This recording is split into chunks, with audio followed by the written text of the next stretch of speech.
নমস্কার শ্রোতা বন্ধুরা, আশা করি আপনারা ভালো আছেন। শব্দযন্ত্রের একটি নতুন গল্পে আপনাদেরকে স্বাগত। আজকের গল্প বিভূতিভূষণ বন্দ্যোপাধ্যায়ের লেখা উপেক্ষিতা। গল্প শুরুর আগে আপনারা এখনও যদি শব্দযন্ত্র চ্যানেলটিকে সাবস্ক্রাইব না করে থাকেন, তাহলে দয়া করে সাবস্ক্রাইব করে নিন, কারণ আপনাদের একটি লাইক বা একটি সাবস্ক্রিপশন আমাদেরকে অনেকখানি উৎসাহ যোগায় এবং এরপর থেকে আপনারাও শব্দযন্ত্রের কোনো গল্পই মিস করবেন না। শুরু হচ্ছে আজকের গল্প, বিভূতিভূষণ বন্দ্যোপাধ্যায়ের লেখা উপেক্ষিতা।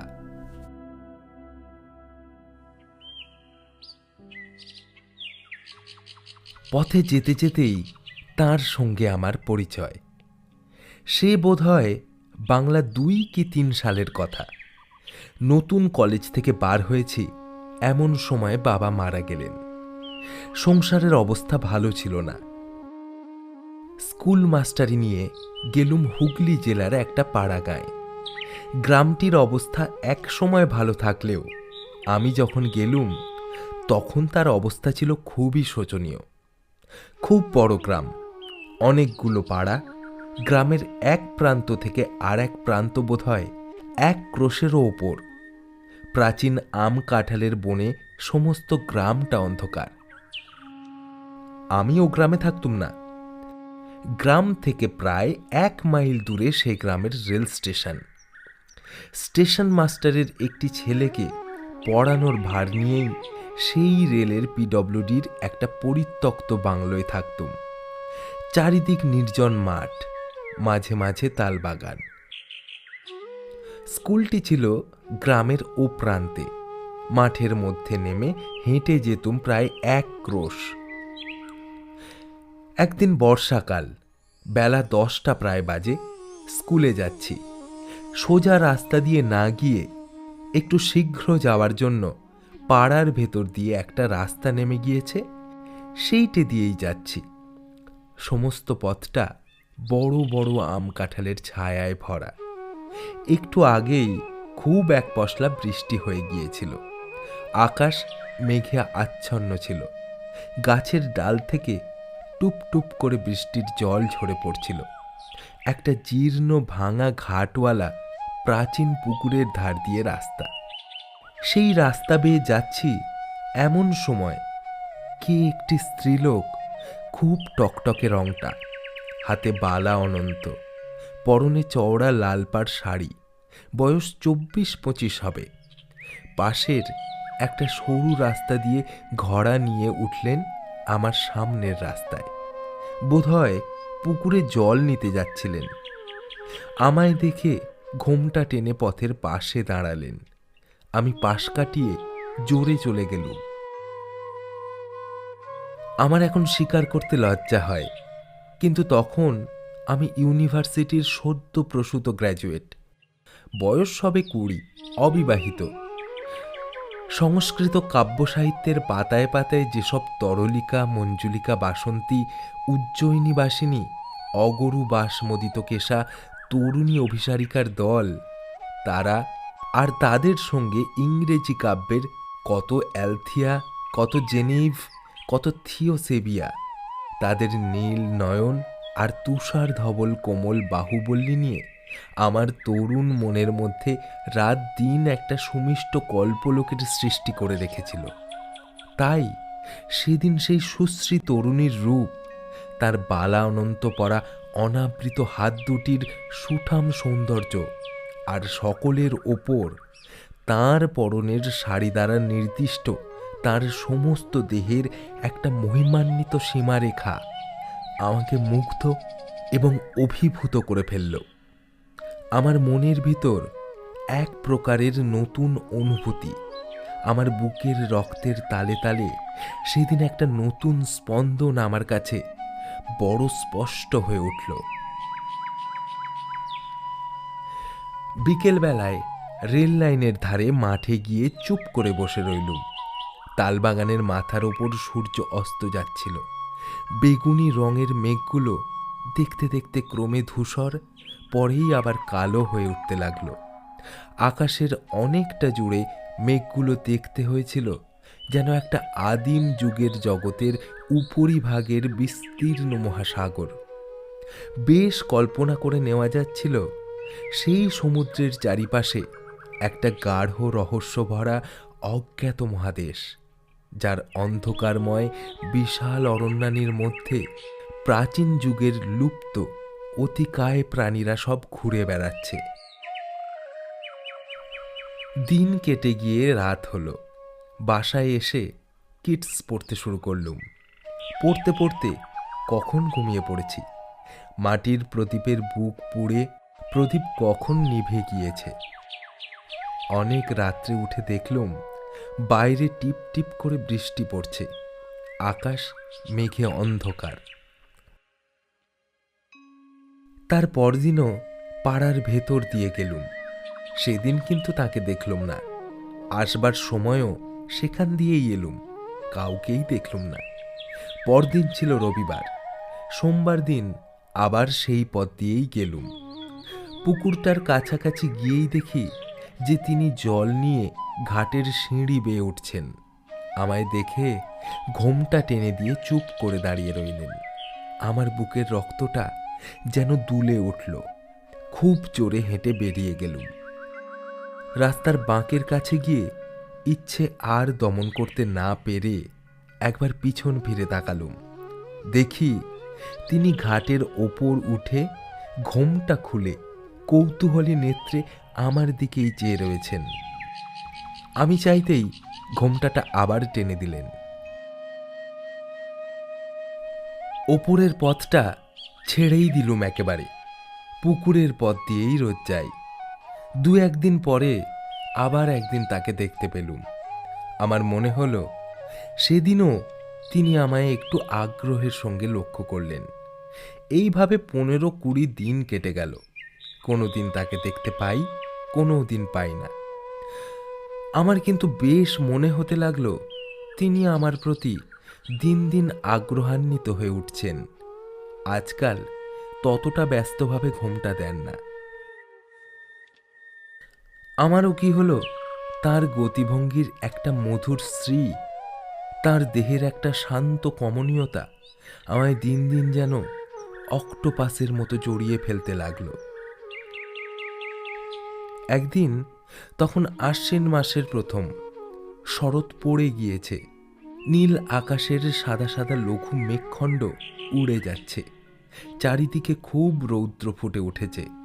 রাস্তার পাশের বনকচু, ভাঁট শেওড়া, কচুলতার ঝোপ থেকে একটা কটু তিক্ত গন্ধ উঠছে। শনিবার সকাল সকাল স্কুল থেকে ফিরছি। রাস্তা নির্জন, কেউ কোনো দিকে নেই। পুকুরটার পথ ধরেছি। একদল ছাতারে পাখি পুকুরের ওপর ঝোপের মাথায় কিচকিচ করছিল। পুকুরের জলের নীল ফুলের দলগুলো রৌদ্র তাপে মুড়ে ছিল। আমি আশা করিনি এমন সময় তিনি পুকুর ঘাটে আসবেন, কিন্তু দেখলুম তিনি জল ভরে উঠে আসছেন। এর আগে 4-5 দিন তাকে দেখিনি। হঠাৎ কি মনে হলো একটা বড় দুঃসাহসের কাজ করে বসলুম। তার কাছে গিয়ে বললুম, দেখুন, কিছু মনে করবেন না আপনি। আমি এখানকার স্কুলে কাজ করি। রোজ এই পথ দিয়ে যেতে যেতে আপনাকে দেখতে পাই। আমার বড় ইচ্ছে করে আপনি আমার বোন হন। আমি আপনাকে বৌদিদি বলবো। আমি আপনার ছোট ভাই। ঠিক আছে তো? তিনি আমার কথার প্রথম অংশটায় হঠাৎ চমকে উঠে কেমন জড়সড় হয়ে গিয়েছিলেন। দ্বিতীয় অংশটায় তার সেই চমকানো ভাবটা একটু দূর হলো। ঘড়া কাঁখে নিচু চোখে চুপ করে দাঁড়িয়ে রইলেন। আমি যুক্ত করে প্রণাম করে বললুম, বৌদিদি, আমার এই ইচ্ছা আপনাকে পূর্ণ করতেই হবে। আমাকে ছোট ভাইয়ের অধিকার দিতেই হবে আপনাকে। তিনি ঘোমটা অর্ধেকটা খুলে একটা স্থির শান্ত দৃষ্টিতে আমার দিকে চাইলেন।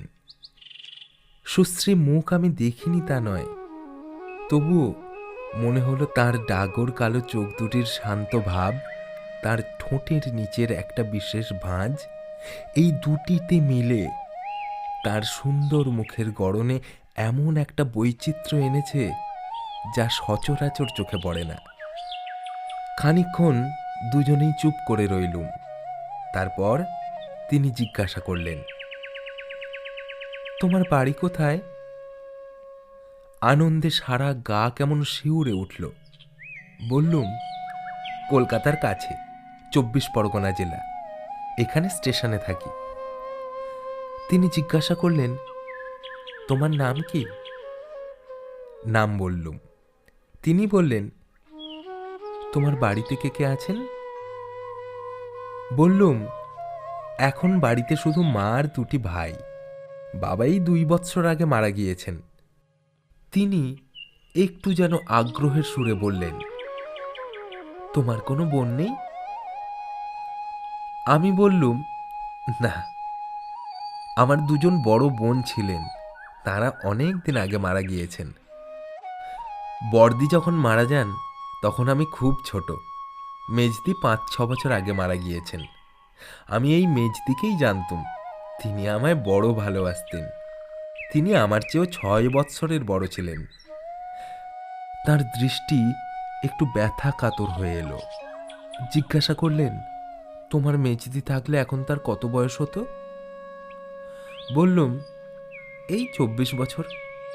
তিনি একটু মৃদু হাসির সঙ্গে বললেন, ওহো, তাই বুঝি ভাইটিন আমার একজন বোন খুঁজে বেড়ানো হচ্ছে না?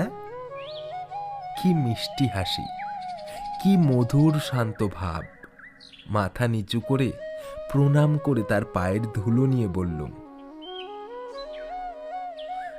তাহলে ভাইয়ের অধিকার দিলেন তো আপনি?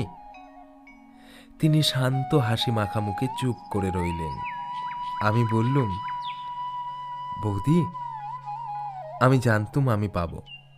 আগ্রহের সঙ্গে খুঁজলে ভগবানও নাকি ধরা দেন। আমি একজন বোন অনায়াসেই পাব। আচ্ছা, এখন আসি। আপনি কিন্তু ভুলে যাবেন না বৌদি, আপনার যেন দেখা পাই।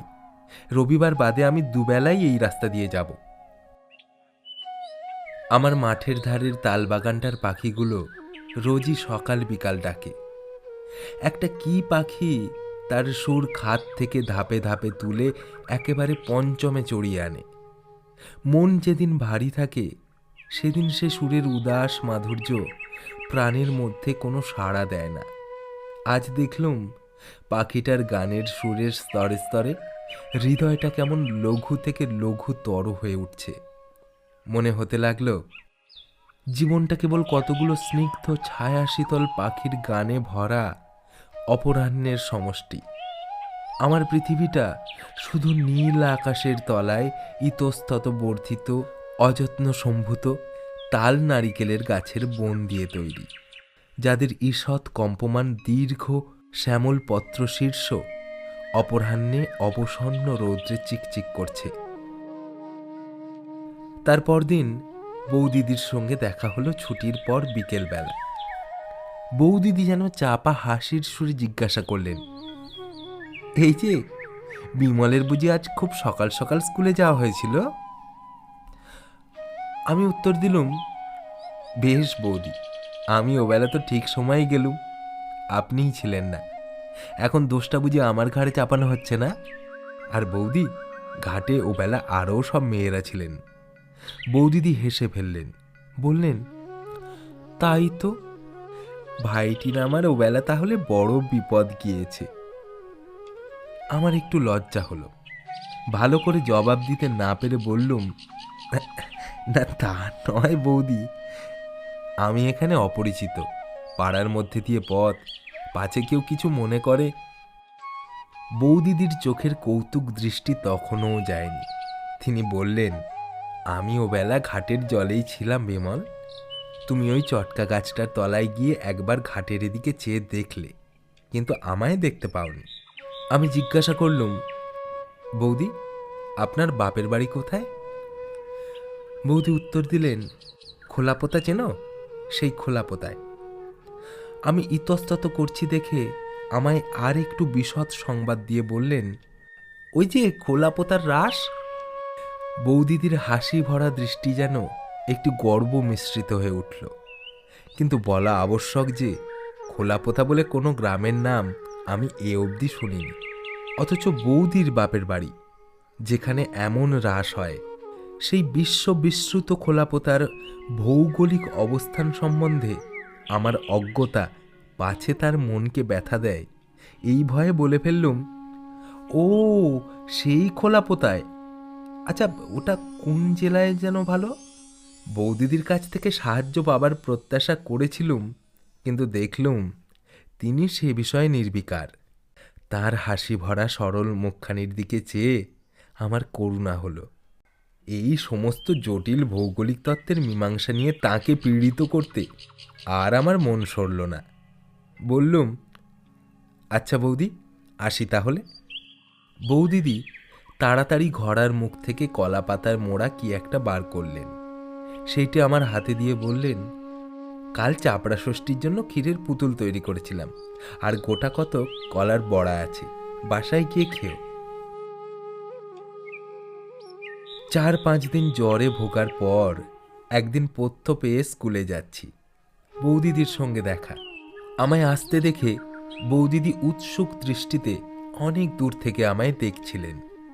নিকটে যেতে জিজ্ঞাসা করলেন, এ কি বিমল, এমন মুখ শুকনো কেন তোমার?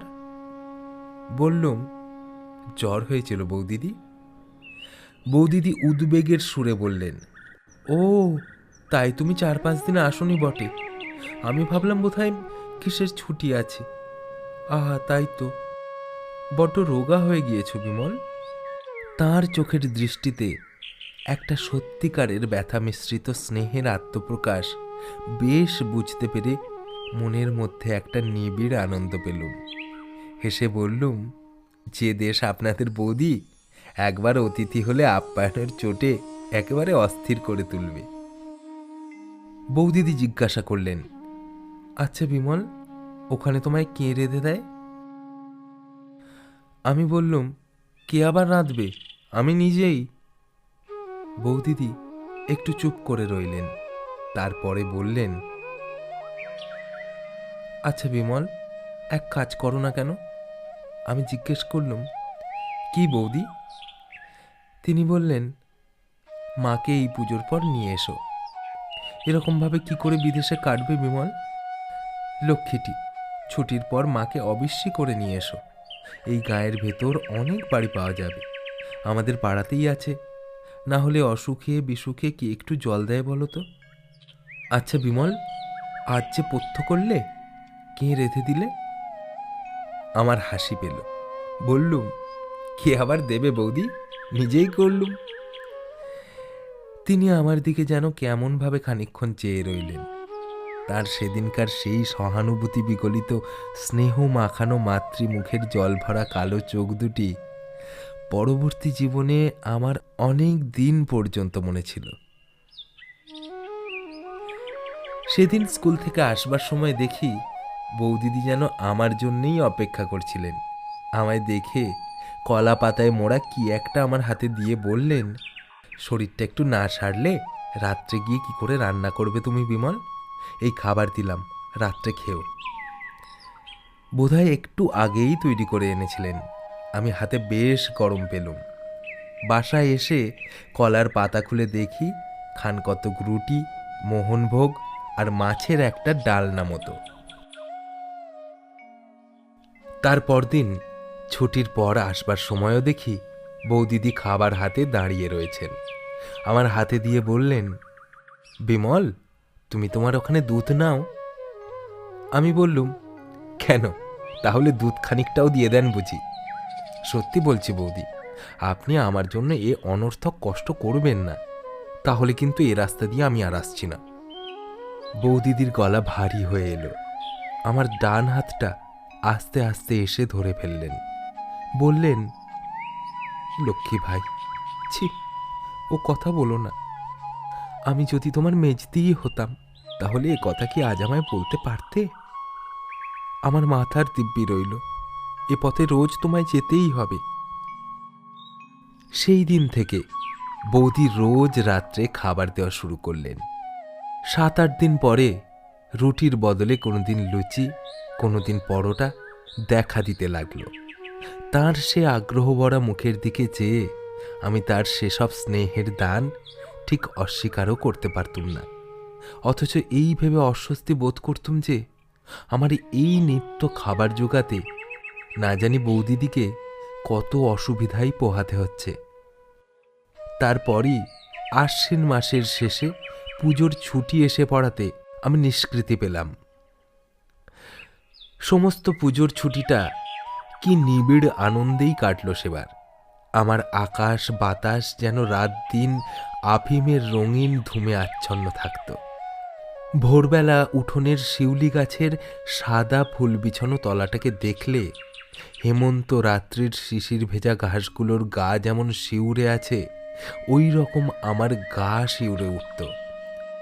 কার উপর আমার জীবনের সমস্ত ভার অসীম নির্ভরতার সঙ্গে চাপিয়ে দিয়ে আমার মন যেন শরতের জল ভরা নামানো হালকা মেঘের মতো একটা সীমা হারা হাওয়ার রাজ্যে ভেসে বেড়াতে লাগলো।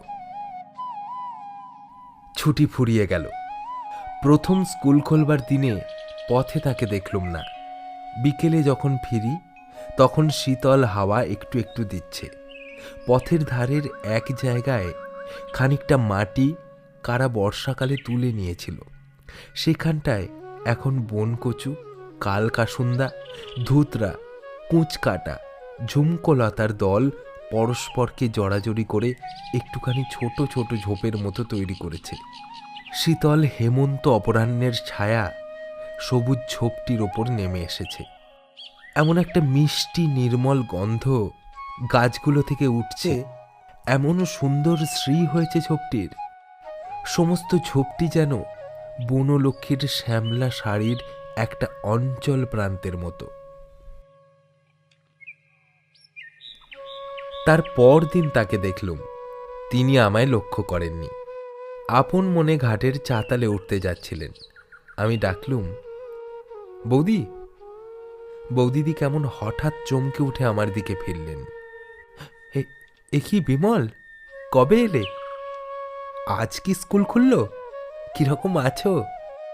সেই পরিচিত প্রিয় কণ্ঠস্বরটি, সেই স্নেহ ঝরা শান্ত চোখ দুটি। বৌদিদি আমার মনে ছুটির আগে যে স্থান অধিকার করেছিলেন, ছুটির পরের স্থানটা তার চেয়ে আরও উপরে। আমি সমস্ত ছুটিটা তাঁকেই ভেবেছি। নানা মূর্তিতে, নানা অবস্থায় তাকে কল্পনা করেছি, নানা গুণ তাতে আরোপ করেছি। তাকে নিয়ে আমার মুগ্ধ মনের মধ্যে অনেক ভাঙা গড়া করেছি। আমার মনের মন্দিরে আমারই শ্রদ্ধা ভালোবাসায় গড়া তাঁর কল্পনামূর্তিকে অনেক অর্ঘ্যচন্দনে চর্চিত করেছি।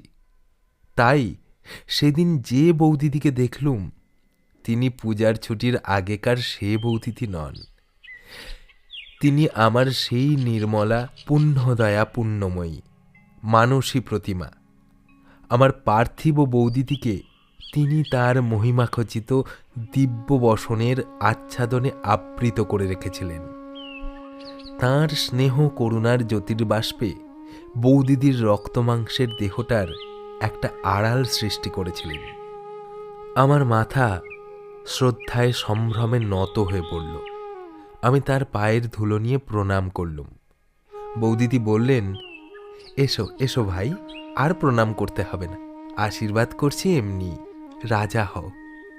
আচ্ছা বিমল, বাড়ি গিয়ে আমার কথা মনে পড়েছিল? মনে এলেও বাইরে আর বলতে পারলুম না। কে তবে আমার মগ্ন চৈতন্যকে আশ্রয় করে আমার নিত্য সুষুপ্তির মধ্যেও আমার সঙ্গিনী ছিল বৌদি? শুধু একটু হেসে চুপ করে রইলুম। বৌদি জিজ্ঞাসা করলেন, মা ভালো আছেন? আমি উত্তর দিলুম, হ্যাঁ বৌদি, তিনি ভালো আছেন, তাকে আপনার কথা বললুম। বৌদিদি আগ্রহের সুরে বললেন, তিনি কি বললেন? আমি বললুম, শুনেই মার দুই চোখ জলে ভরে এলো। বললেন, একবার দেখাবি তাকে বিমল? আমার নলিনীর শোক বোধ হয় তাকে দেখলে অনেকটা নিবারণ হয়।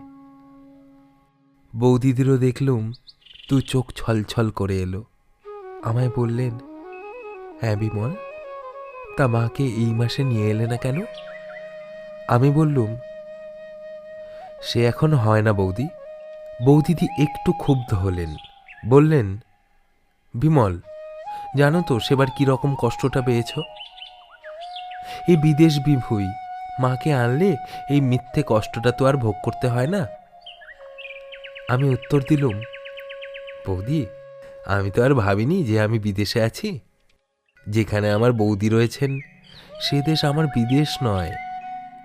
মা না থাকলেও আমার এখানে ভাবনা কিসের বৌদি? বৌদির চোখে লজ্জা ঘনিয়ে এলো। আমার দিকে ভালো করে চাইতে পারলেন না। বললেন, হ্যাঁ, আমি তো সবই করছি। আমার কি কিছু করবার জো আছে? কত পরাধীন আমরা তা তো জানো ভাই। ওসব নয়, তুমি এই মাসেই মাকে আনো।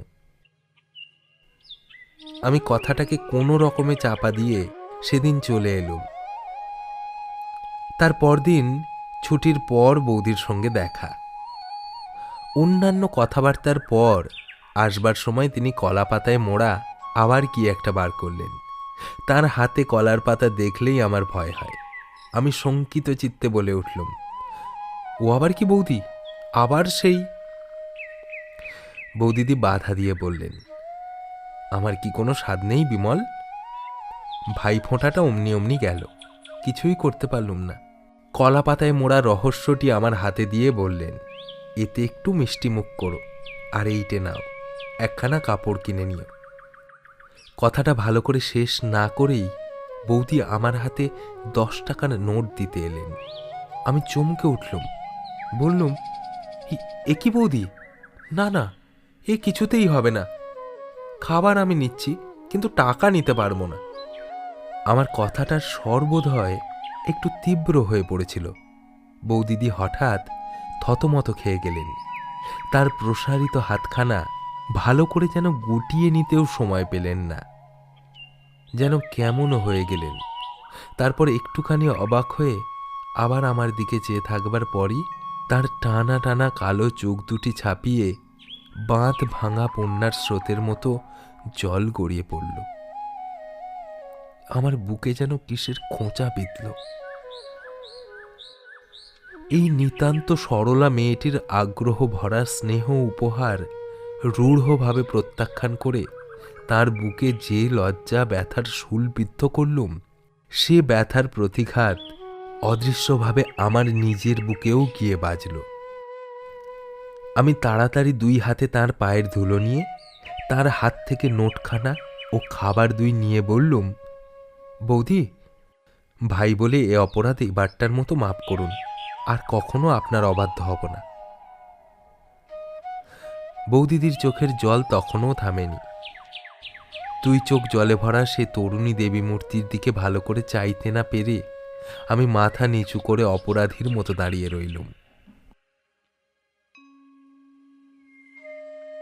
বাড়ি এসে দেখলুম কলা পাতার মধ্যে কতগুলো দুগ্ধ শুভ্র চন্দ্রপুলি, সুন্দর করে তৈরি।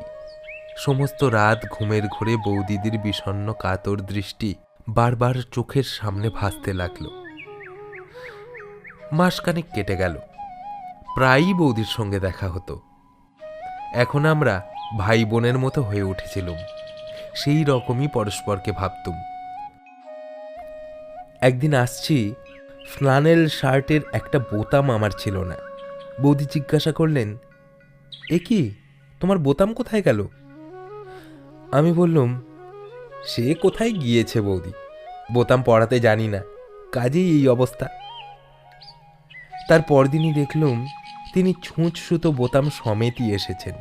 আমি বললুম, বৌদি, এটা ঘাটের পথ, আপনি বোতাম পরাতে পরাতে কেউ যদি দেখে তো কি মনে করবে? আপনি বরং ছুঁচটা আমায় দিন, আমি বাড়িতে গিয়ে চেষ্টা করব এখন। বৌদি হেসে বললেন, তুমি চেষ্টা করতে করতে যা করবে তা আমি জানি, নাও সরে এসো তো দেখি। বাধ্য হয়েই সরে গেলুম। তিনি বেশ নিশ্চিন্তভাবেই বোতাম পরাতে লাগলেন। ভয়টা দেখলুম তার চেয়ে আমারই হলো বেশি। ভাবলুম, বৌদির তো সে কাণ্ডজ্ঞান নেই, কিন্তু যদি কেউ দেখে তো এর সমস্ত কষ্টটা ওকেই ভুগতে হবে। একদিন বৌদি জিজ্ঞাসা করলেন, বিমল, গোকুল পিঠে খেয়েছ? আমার মা খুব ভালো বকুল পিঠে তৈরি করতেন, কাজেই ওই জিনিসটা আমি খুব খেয়েছি। কিন্তু বৌদিদিকে একটু আনন্দ দেওয়ার জন্য বললুম, সে কি রকম বৌদি? আর রক্ষে নেই। তার পরদিনই বিকালবেলা বৌদি কলা পাতায় মোড়া পিঠে নিয়ে হাজির। আমায় বললেন, তুমি এখানে আমার সামনেই খাও, ঘড়ার জলে হাত ধুয়ে ফেলো এখন। আমি বললুম, সর্বনাশ বৌদি, এই এতগুলো পিঠে খেতে খেতে এ পথে লোক এসে পড়বে, সে হয় না, আমি বাড়ি গিয়েই খাবো। বৌদি ছাড়বার পাত্রীই নন, বললেন, না, কেউ আসবে না বিমল, তুমি এখানেই খাও। খেলুম, পিঠে খুব ভালো হয়নি।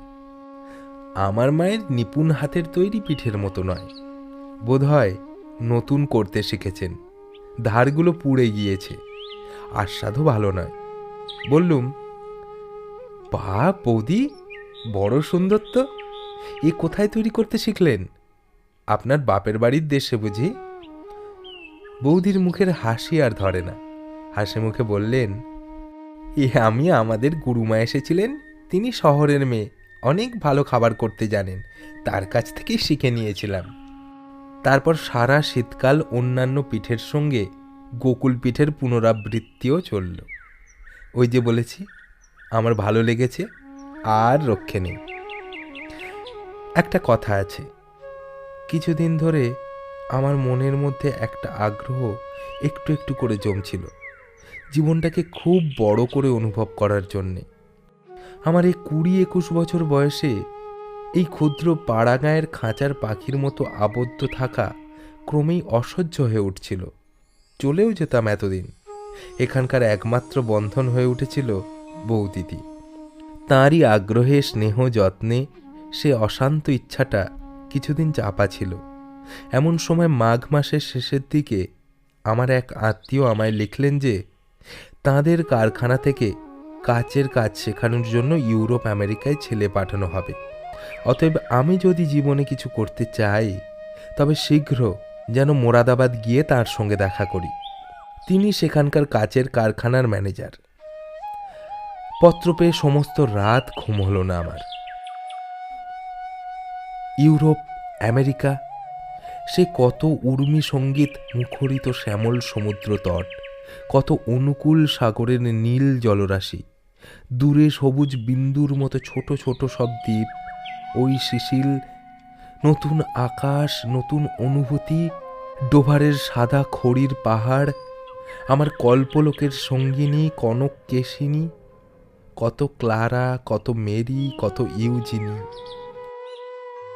পরদিন সকালে পত্র লিখলুম, আমি খুব শীঘ্রই রওনা হব। স্কুলে সেদিন নোটিশ দিলুম, 15 দিন পরে কাজ ছেড়ে দেব। মন বড় ভালো ছিল না। উপরের পথটা দিয়ে কয়েকদিন গেলুম। 10-12 দিন পরে নিচের পথটা দিয়ে যেতে যেতে একদিন বৌদির সঙ্গে দেখা। বৌদি একটু অভিমান প্রকাশ করলেন, বিমল, বড় গুণের ভাই তো তুমি, আজ 4-5 দিনের মধ্যে মনটা বাঁচল কি মরল তাও খোঁজ করলে না। আমি বললুম, বৌদিদি, করলে সেটাই অস্বাভাবিক হতো। বোনেরাই ভাইদের জন্য কেঁদে মরে, ভাইয়েদের দায় পড়েছে বোনেদের ভাবনা ভাবতে। দুনিয়া শুদ্ধ ভাই বোনেরাই এরকম। বৌদিদি খিলখিল করে হেসে উঠলেন। এই তরুণীর হাসিটি বালিকার মতো, এমন মিষ্ট নির্মল যে এ শুধু লক্ষ্মী পূর্ণিমার রাতের জ্যোৎস্নার মতো উপভোগ করার জিনিস, বর্ণনা করবার নয়। বললেন, তা জানি, নাও, আর গুমর করতে হবে না। সে গুণ যে তোমাদের আছে তাকে আমরা ভেতরে ভেতরে বুঝি না, কিন্তু বুঝে কি করব, উপায় তো নেই। হ্যাঁ, তা সত্যি সত্যি মাকে কবে আনছো? আমার কাজ ছেড়ে দেওয়ার কথা আমি বৌদিদিকে কিছু বলিনি। সে কথা বললে যে তিনি মনে অত্যন্ত আঘাত পাবেন, এ আমি বুঝতে পেরেছিলুম। একবার ভাবলুম, সেই তো জানাতেই হবে, একদিন বলেই ফেলি। কিন্তু অমন সরল হাসি ভরা মুখ, অমন নিশ্চিন্ত শান্তির ভাব, বলতে বড় বাধল। মনে মনে ভাবলুম, তোমরা বুঝি কেবল স্নেহ ঢেলে দিতেই জানো?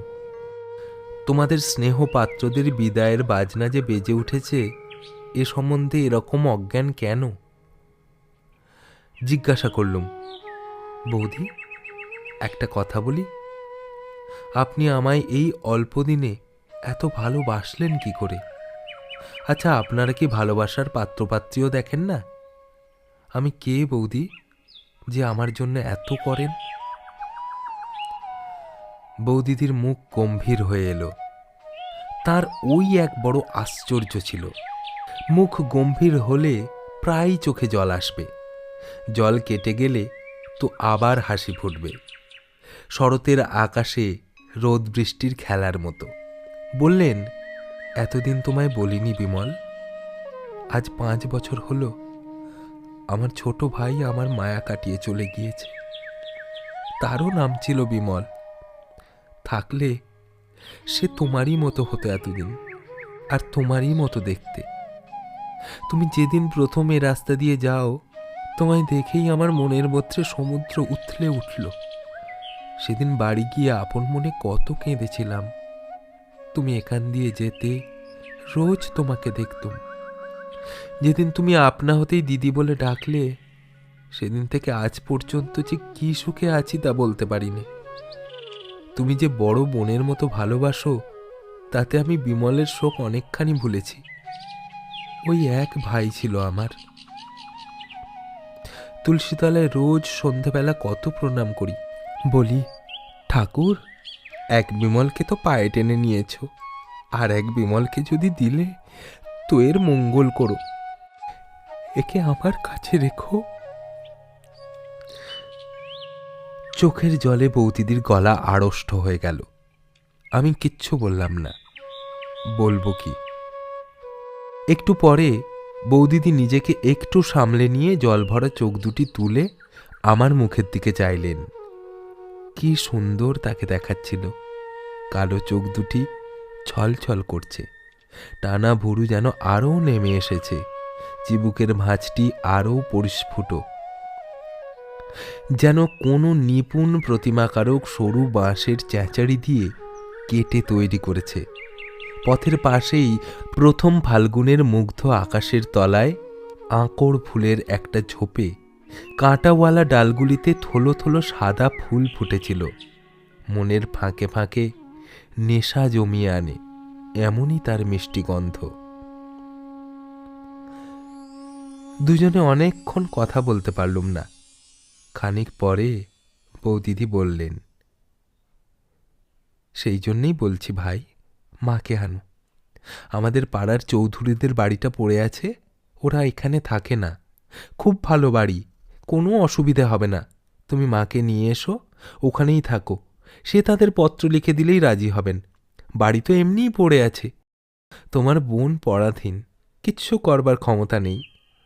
তোমার সঙ্গে সব দেখাশোনা সব লুকিয়ে, বাড়ির কেউ কিচ্ছু জানে না। তুমি দুবেলা ঘাটের পথ দিয়ে যেও, দেখেই আমি শান্তি পাবো ভাই। মাকে এ মাসেই আনো। কেমন করে তা হবে? একটু চুপ করে থেকে জিজ্ঞাসা করলুম, বৌদি, আমি এখানে থাকলে কি আপনি খুব সুখী হন? বৌদি বললেন, কি বলবো বিমল, মাকে আনলে তোমার কষ্টটাও কম হয়, তা বুঝেও আমার সুখ। আর বেশ দুটি ভাই বোনে এক জায়গায় থাকবো, 12 মাস দুবেলা দুটিতে দেখা হবে, কি বলো? আমি বললুম, ভাই যদি কোনো গুরুতর অপরাধ করে আপনার কাছে, তাকে ক্ষমা করতে পারবেন? বৌদিদি বললেন, শোনো কথার ভঙ্গি ভাইটির আমার কাছে তোমার আবার অপরাধটা কি শুনি?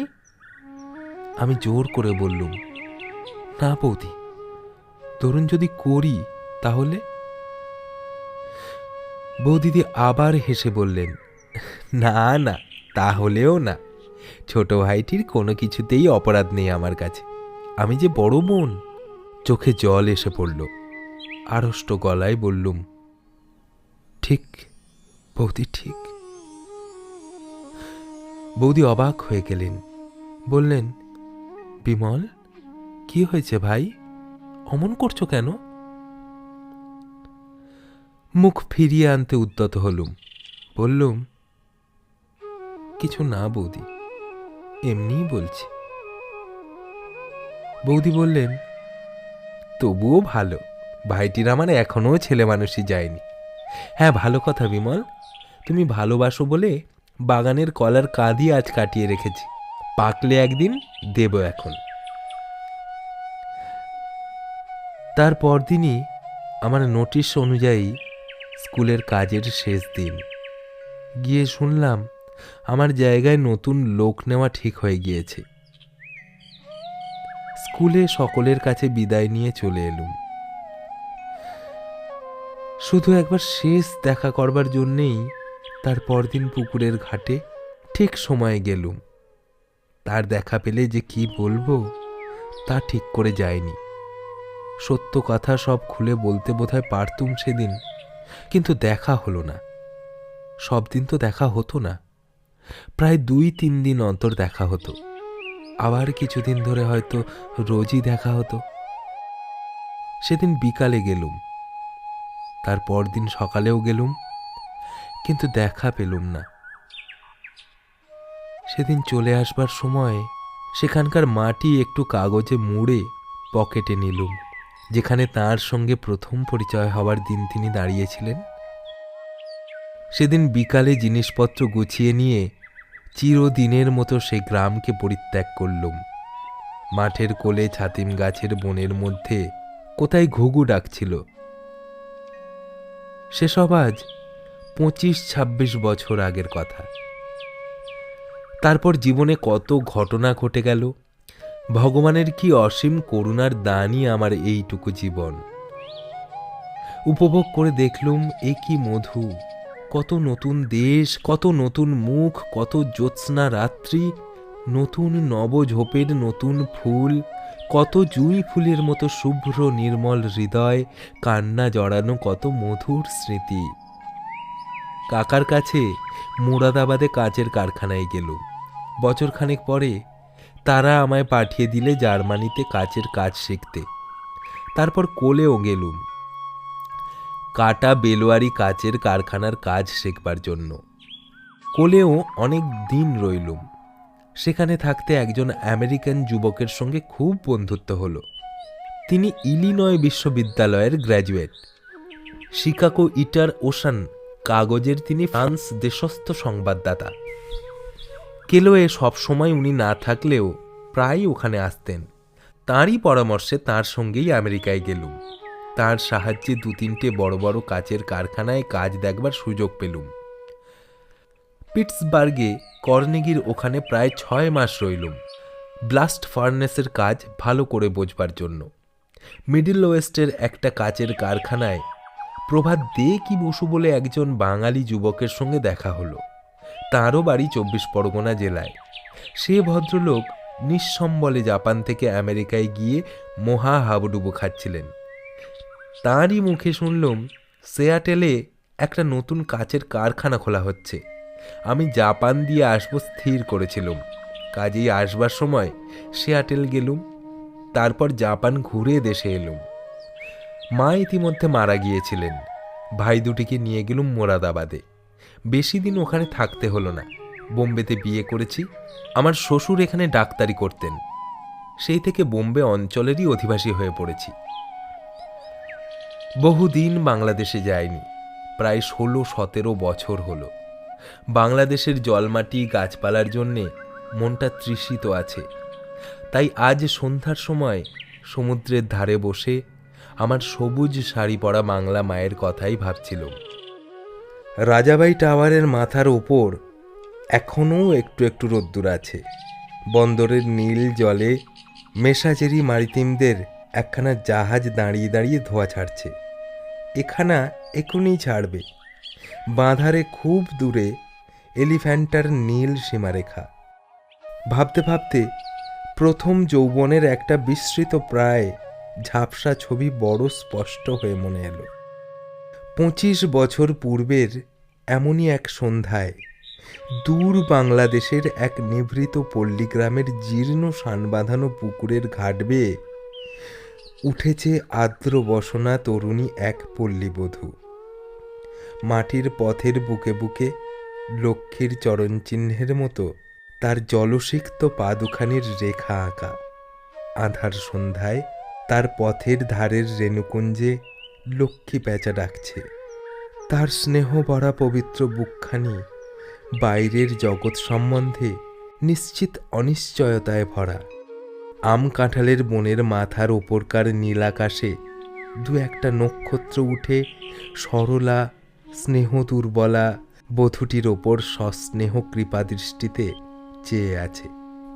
তারপর এক শান্ত আঙিনায় তুলসী মঞ্চমূলে স্নেহাস্পদের মঙ্গল প্রার্থিনী সে কোনো প্রণাম নিরতা মাতৃমূর্তি, করুণা মাখা অশ্রু ছলছল।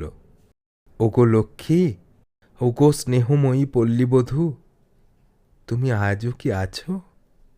এই সুদীর্ঘ 25 বছর পরেও আজও তুমি কি সেই পুকুরের ভাঙা ঘাটে সেই রকম জল আনতে যাও?